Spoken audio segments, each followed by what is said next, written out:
Are you ready for a career upgrade?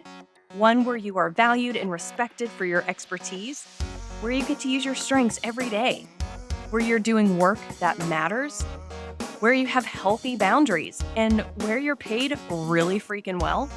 And not only that, but you get to use your privilege to open doors and support others in their pursuit of their own upgraded careers? Well, if that sounds good, you're in the right place. I'm your host, Nicole Case, and after a decades-long career in corporate HR, I'm sharing my behind-the-scenes insider knowledge on how you can upgrade your own career and succeed in this wild corporate world. Each episode will have practical, actionable takeaways that you'll be able to implement right away with some healthy doses of encouragement and maybe a kick in the pants or two. Plus, you'll hear from other amazing women who have upgraded their own careers on their terms. So pour yourself a favorite beverage and let's dive into today's episode.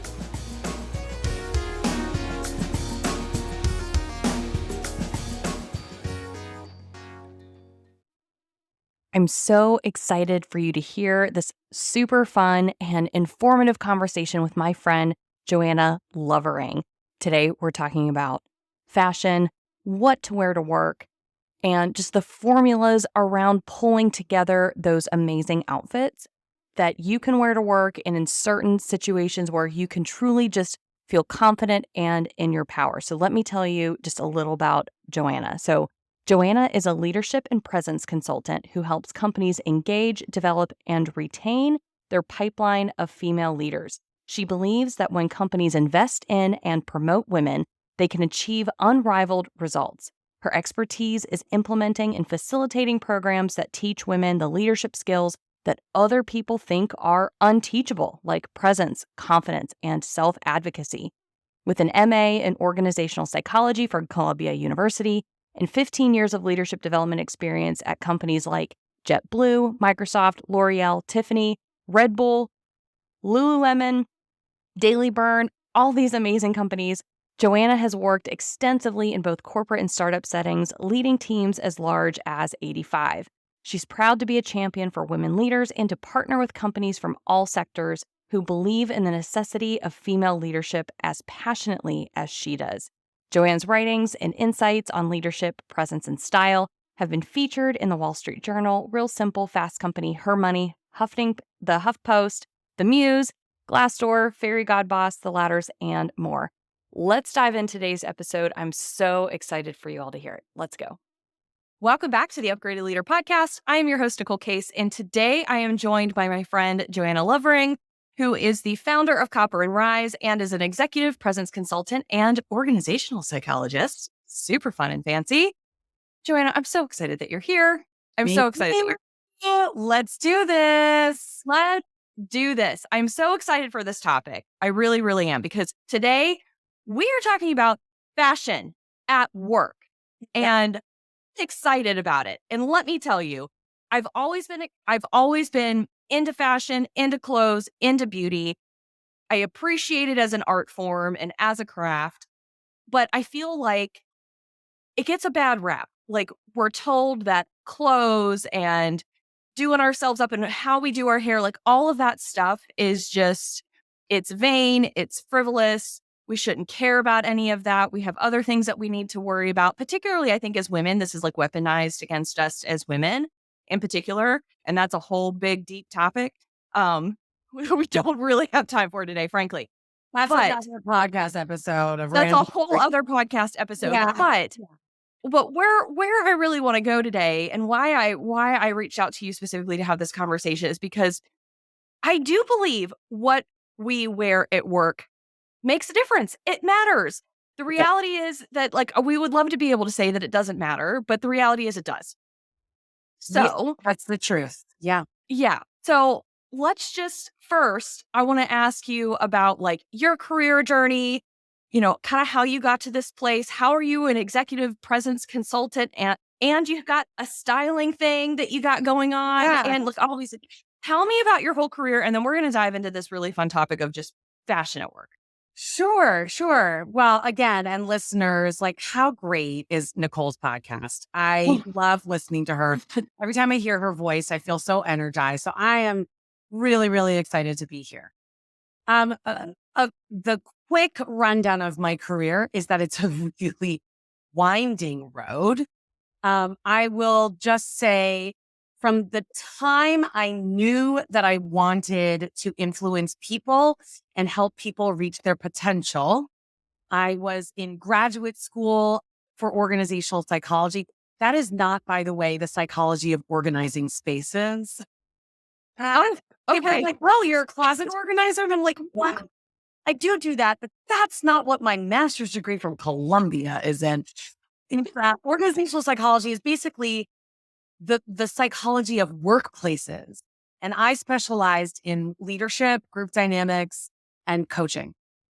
After that, I was in the corporate world, baby, an internal human management consultant, doing all the cool HR stuff, I say. No offense to anybody that is an HR generalist, but I think I did the really cool stuff by teaching management classes, coaching people one-on-one. And I realized over time that as I got more into my career, I was missing a little bit of the creative outlet that I always used to have being from the theater when I was a kid and in college. So I always knew, even starting in graduate school, people looked to me for fashion advice. I'll never forget in graduate school, one of my colleagues and friends to this day said to me, she asked me if I would go shopping with her because she had her first grad school interview. And so we went to Bloomingdale's. I'll never forget it. And I was like, it's really fun. I don't find it that mentally taxing. And it's such a great creative outlet for me. I started in graduate school. Almost every weekend or every other weekend, someone was asking me to help them with finding a pair of glasses, finding them an outfit for this wedding, yada, yada. I started to become an independent stylist, completely self-trained, but I was working for a small startup. And then eventually I went off on my own. And so Copper and Rise actually started as a style coaching company. I was still working full time in the world of leadership development. And then on the side, I had my creative outlet. Then the pandemic, who the heck was getting dressed? Everything went to crapola. Okay. And I made the really conscious choice, not necessarily to pivot my business, but just add in all of the things that I have been doing for years. And so that's how I see executive presence coaching and consulting. It's leadership plus stage presence plus wardrobe. It's all the ways that people make a judgment about us. All those data points, speaking, acting, looking, right? I say, why not optimize those data points so that you can come off in the best possible light to your audience? That was a long answer, but that was it. I so love that. And I think, and you are probably the only coach consultant out there that I think that has like pulled all of these things together in this way. Yeah. And it's genius to me because you're so right. Like it's all of those elements to our executive presence that I'm talking to my clients about as well all the time. But like the way you have just pulled this together, also just utilizing your strengths and your skills, like that just makes me so like warm and fuzzy and happy inside. Thank you. Again, somebody has like figured out these are all the things that I really like and let me pull it all together in a way that makes sense. And it totally makes sense. And you're out there helping people in the best way that you know how, again, utilizing your strengths and your skills and your interests. I love it. I mean, listen, I feel like my career has always been a bit of a patchwork quilt. Kind of, that even started in undergrad too, because in my undergrad at Carnegie Mellon, I kind of had a build your own major type thing. So I'm kind of used to this. This is kind of my MO, that I have a patchwork quilt. When I was working in corporate in learning development, I actually at first felt very secure in that corporate environment where you know that your next move is probably going to be a vertical one. And so I would look up the silo and think, okay, I have a path, I have a place to go. The problem is that I would look above and I would say, yeah, but I don't want to be you. Like, this is not what I'm aspiring to be. Mm-hmm. And so that's why I've always had a little bit of this, a little bit of that, and I've put it together. Unfortunately, executive presence is a great way to umbrella all the things that I really love in life. Yeah. Yeah. Yeah. I love that. Well, again, so glad that you are here. And I've just been thinking about this topic, particularly since one, there's all of this talk about returning to office. Yeah. Right now it's a really hot topic, just kind of out there in the community. And so like, even just me being out there, just, going to stores, I'm just like, "Well, what are we wearing today? Like, what are we wearing today? Like, we don't know." So let's back up first though and say, first of all, why does it even matter what we Yeah. wear? Listen, Why does what we wear, why does fashion matter in the workplace? Why do we have to care about this? under the hood, there's a part of me that actually kind of hates the fact that it matters. Can I just caveat everything I'm about to say with, Yeah. I kind of hate the fact that people are judging us on the way we look, because that is so unfair. That is so old school. And the feminist in me is really disgusted by that. Okay. Yeah. Because it's a lot of Agreed. Totally agree. Let's all agree about that. We're all still feminists here. Right. However, I'm also another caveat number 2 is that I am certainly not here to advocate for things like really rigid dress codes.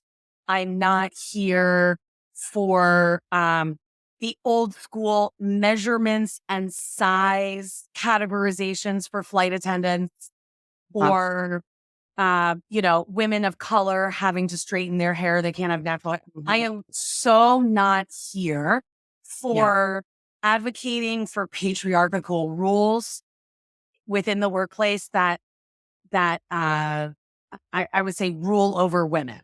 Okay. yeah, Like 100%. 100%. And as a retired, like I like to say, as a retired HR leader, yeah. like dress codes were like I hated dress codes in the workplace because who's the one that has to come up with them and who's the one that has to police them but me in Right. HR, which is silly. Like I was actually just having this conversation with a group of leaders this week. I was doing some leadership training this week, and we were having this conversation about return to the office and things like that, and checking badges to see who's in the office and who's not in the office. And I was like, things like tracking people where they are and what they're wearing. I have so many other things that I need to be doing than to be worrying about if the women in Kansas City are wearing LuLaRoe leggings to work or not, and if it's appropriate for them to be wearing LuLaRoe leggings or not to work. Like, I don't care, but just wear clothes, please. Just please wear clothes. And yes, please wear clothes. Please don't show up to work unclothed. But sure. I mean, I feel like HR leaders, as well as people managers, have a lot of other things to do. The issue comes when the unspoken rules. There's always unspoken rules. There's always implicit rules. When they're really hard to interpret, when they don't sometimes become explicit and they stay implicit always, that's when we run into trouble, especially with those who are new to the organization or new to the industry. And so we have to, maybe this is a whole other conversation as well, but it's on leadership. And I don't think it's necessarily HR leadership, but it's on leadership to hold space for learning about culture and cultural norms within an organization. Yeah. Again, that's a whole other topic. But your question was, why does fashion matter? So here's the thing. As much as I hate the fact that fashion matters, the fact is that we are animals and we can't help it. We can't help it. Okay? So when we were all monkeys looking out for lions, making sure that we weren't going to get eaten today, we were hyper vigilant about monitoring our surroundings and monitoring, okay, if I see another person in this surrounding or another organism in this surrounding, is that person or animal or whatever, is it going to help me or hurt me? Mm-hmm. So our fight or flight responses are so ingrained in us, we can't get rid of it. And believe it or not, that even comes into play when we are perceiving others. And 55% of meaning from any communication at all comes from what we see with our eyes. Mm-hmm. Think about that for a second. Yeah. Only 7% comes from the words that we say.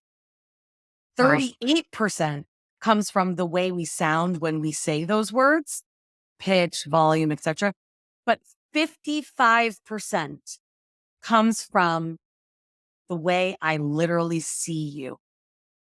So fashion matters because it has over half of the way that I'm going to perceive you, AKA the way that I'm going to judge you. That's why it matters. So why not, if we know this to be true, this is a given, why not optimize what they see? Like, why not? And so that's where fashion comes into play. Yeah. Yeah. Oh my gosh. I didn't know all of those stats. That's incredible to know that. So a lot of times we spend so much time thinking about what we're going to say, and we forget about all of those other things that are like even more important in a lot of respects. So that's just wild. Yeah. And I would also add, from just the person wearing the clothes, I can tell you that I feel way more in my power, way more confident when I'm wearing clothes that fit me, that like the fabric feels good, that like I feel like, hey, I'm looking good today. Like I feel good today. And I know what the opposite of that feeling is when I'm wearing an outfit that I'm like, oh, this doesn't quite fit me the way that I like it to, or, the tag's bothering me in the back and it's itchy or whatever, right? Like, so it's on both sides, right? It's not only what the other person is interpreting or perceiving, it's also just you feeling good in your own skin, right? You're absolutely right. And actually, the science tells us that it's almost cyclical, the way that our clothes affect our mood and our mood affects our clothes. Yeah. Right. So you're absolutely right. And I'm not here to say, that your experience is right or wrong. But what I'm saying is that your experience supports the science that says that if you are wearing well-fitting clothes that for in whatever criteria you deem to be important, that you like this outfit, your mood will be more elevated. Plain and simple. Yeah. So me obsessing over what I'm going to wear at a really big talk that I'm giving is okay. Yes, That's valid. It matters. Not only does it affect your mood, but it also, all of those same data, or let's say variables, all those same variables, like, does it fit? What color is it? What's the silhouette? All that stuff. Yeah. Those are data points that your audience, for your big talk, your audience is going to take in and make a judgment about you as well. Yeah. So what you wear makes a huge contribution to how people perceive you and how you perceive yourself. Yeah. Might as well optimize it. Might as well kick that in the ass, frankly. Right. Right. Yeah. Let's not hide behind the fear that we're going to look frivolous or we're going to sound vain for being concerned about what we're wearing, because like you've just shared with us, the data speaks to that. It's actually this is something we should be paying, that if we want to be paying attention to it, it's going to pay off. I wish we could be judged on our results and the quality of our work. And I know that there are certain industries that are more quality focused than others, or maybe certain roles that are more quality focused than others. I know that, but I'm saying on the whole, if you're not living under a rock, which I don't think most of us are, especially the people listening to this podcast, it matters. Yeah. All right. So, okay, we've established that it matters. I love the science that's backing it up. I love me some good data that backs it up. So, now that we are quote unquote hopefully on the other side of this pandemic that just kind of just everything just totally went to shit and everyone's like, what am I doing? Now we're kind of on the other side of this. Now people are starting to return to the office. I know, even though I don't work in an office, like I'm going to, I'm delivering trainings live now. Right. I have talks that I'm giving, right? So what is it? What is the new dress code? What is business casual even mean? Like, I don't think we could define business casual previously, but particularly now, what is business casual? What does that even mean? I don't even know what business casual is, and I'm a stylist. So if any of listeners out there don't know what business casual is, like, I get it. I totally get it. What are people wearing to work right now? So one thing I have found through personal experience is that offices, physical offices, and the way people dress, they have become more polarized in terms of casualness or formality. So Okay. my experience has been, if the office is a traditional office like a law firm Hmm. or an insurance company, now that we've been gone for so long, when you do go into the office, everybody's getting dressed up. Okay. Okay. So for those types of offices, suits are in, we're doing it. Hmm. We're very formal. However, I think that's at least a small percentage of my clients. And I think the majority of companies that were not formal to begin with, Hmm. they have moved from business formal to business casual to casual. Oh my gosh, what does that mean? What does that mean? And like, What? where's the line?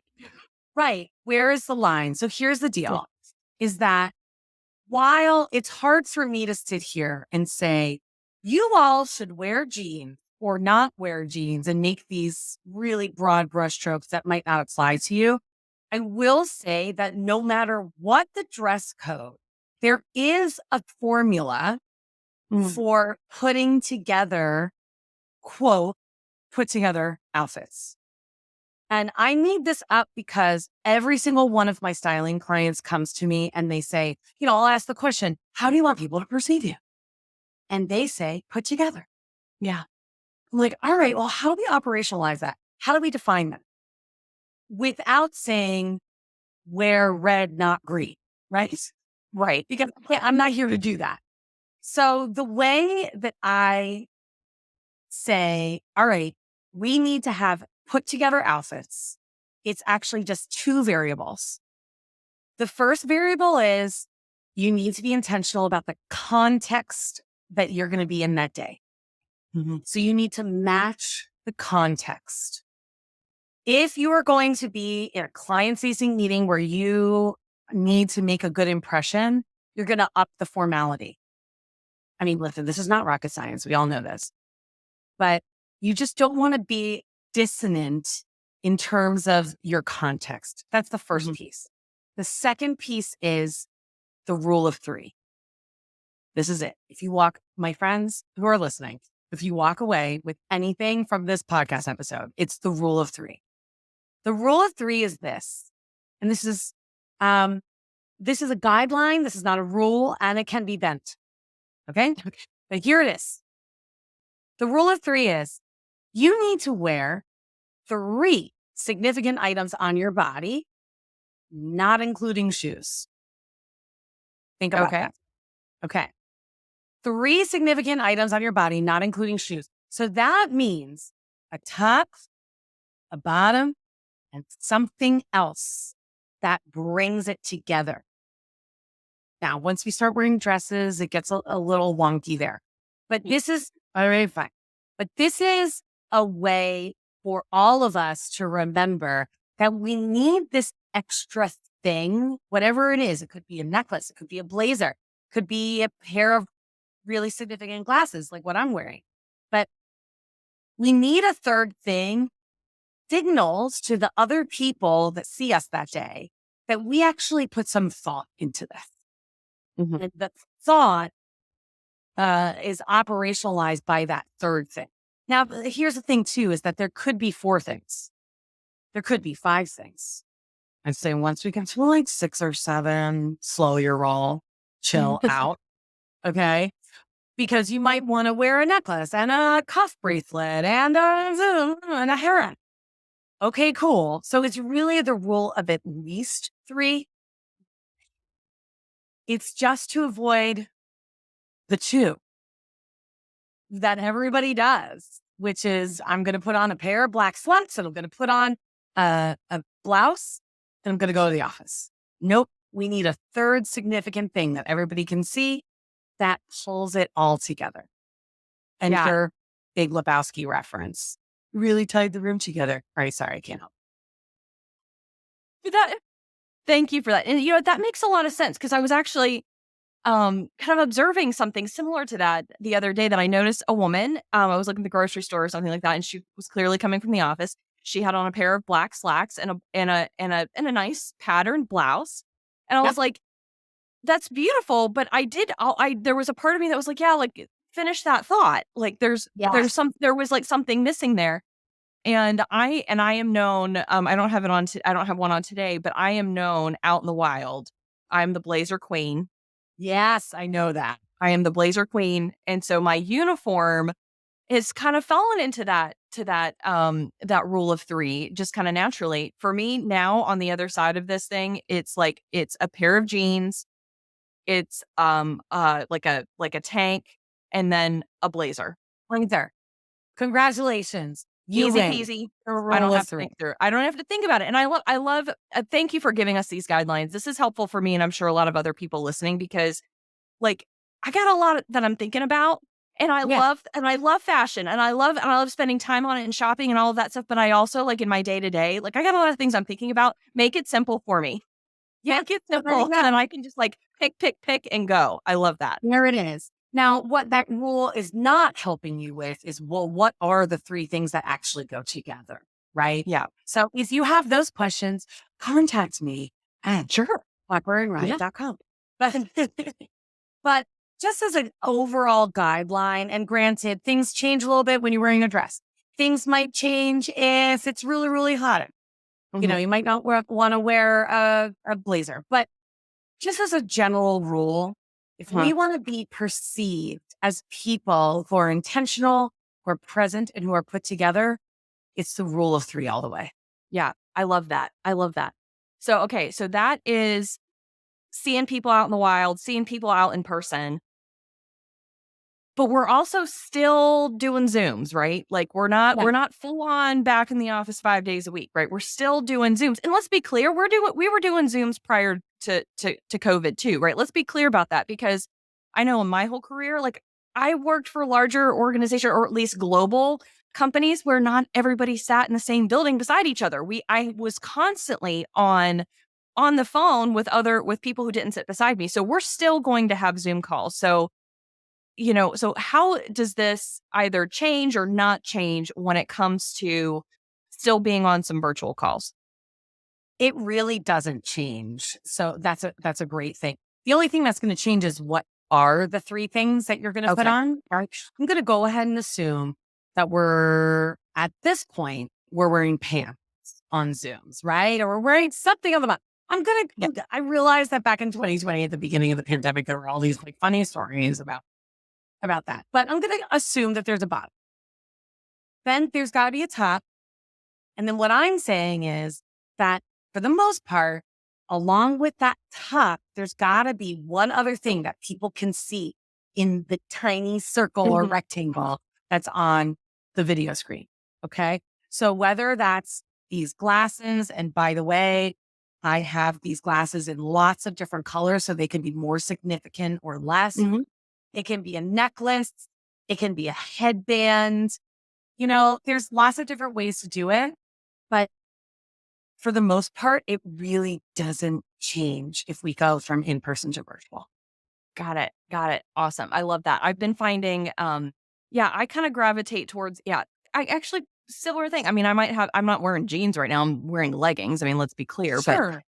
but like still flat top, and I've got a cardigan on, and then but then I always have like earrings or a necklace, or again, I almost always am wearing my glasses at home. So all right, so that makes sense. Yeah, That makes listen, sense. I love that. I let me love be. that. I may or may not be wearing pajama bottoms like right now. Okay. So I totally get it.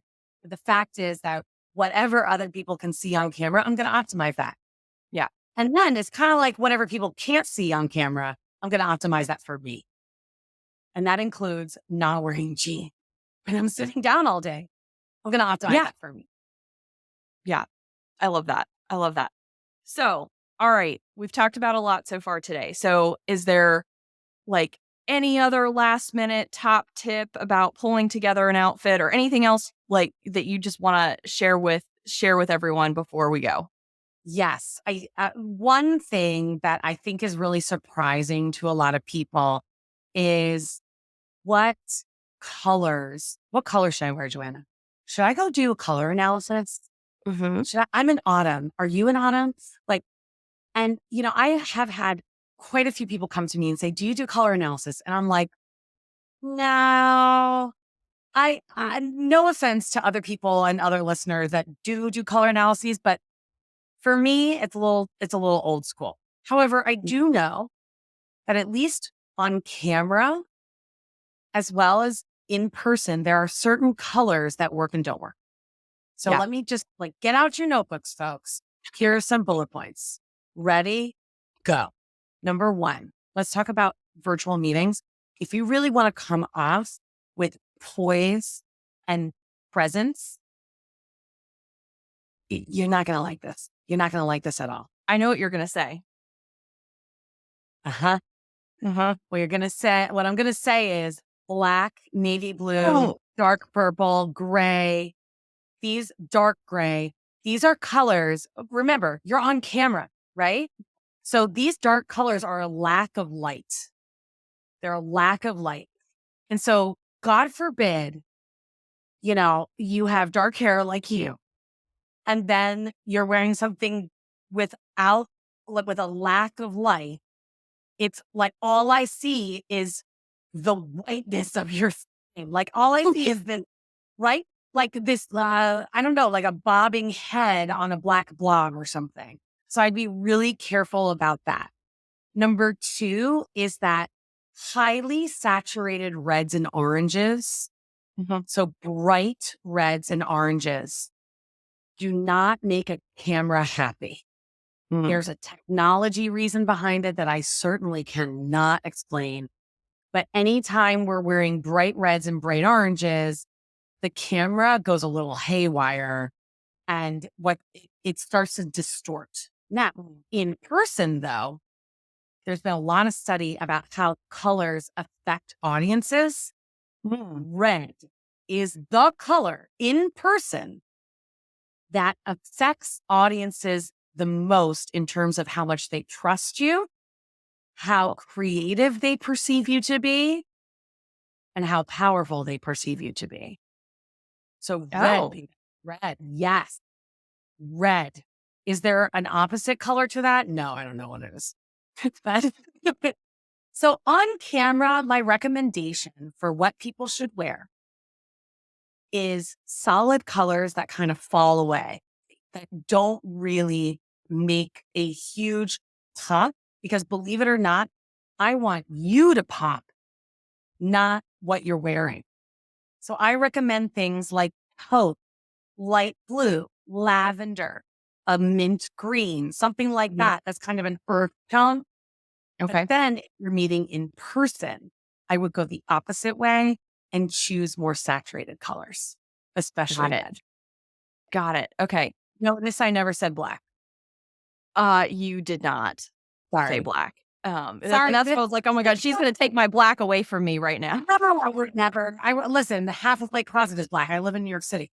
But what we're talking about here is that executive presence is about choices and it's about being intentional. So fine, wear black as often as you want. Just know that it's going to affect you and your audience in a certain way. So if you want to manipulate that effect, then you have to make other choices. That's all. Yeah. So one final question, very technical question. Go. Talk to me about white. Oh, yeah. White White. and cream. Yeah. So on camera, bright white, like electric white, bleach white, can also make our cameras a little haywire, especially if you don't have an external camera. If you're just using the camera that like comes with the laptop or comes with the computer, they're just not very high quality. And so white really, again, it's all the lights. It's every single color. So our cameras don't do so well with the contrast of white. Cream, I'm a fan. I really like cream. I just prefer cream to be the blouse that's underneath the blazer. Got it. The good neutral. Got it. All right. All right. Oh my gosh. I feel like we covered a lot of ground here today. Yeah. A lot of ground. I hope we've all taken really great notes. It's a podcast. You can listen back to it. Yeah, it's awesome. Of course. So if we just want more of you, Joanna, where can we find you? What have you got going on? Where can we find you? Sure. So first of all, I'm really active on LinkedIn as well as Instagram. So on LinkedIn, just search for my name, Joanna Lovering. And on Instagram, it's Copper and Rise, but and is spelled out. So copper, meet copper, which is my hair color, bright copper red, and rise up in your life. That's Copper and Rise. I also have a website, copperandrise.com. Awesome. Awesome. Oh, this was so much fun. Thank you so much for taking some time today to come and just talk to us about what the heck we're wearing now, what we and how we can feel more just in our power and just build that executive presence. Absolutely. And if any of your listeners are interested in getting more tips and tricks, head to my website because you can sign up for my weekly email newsletter. I rarely send more than one email a week unless I'm having an event or something. So if they're interested in more executive presence tricks, best practices for leadership, especially for those who identify as women, please sign up for my newsletter. Awesome. We'll put links to that in the show notes so everyone can find that really easily. Awesome. All right. Thank you so much, Joanna, for being here today. We so enjoyed it today. Love the conversation. See you soon. Bye.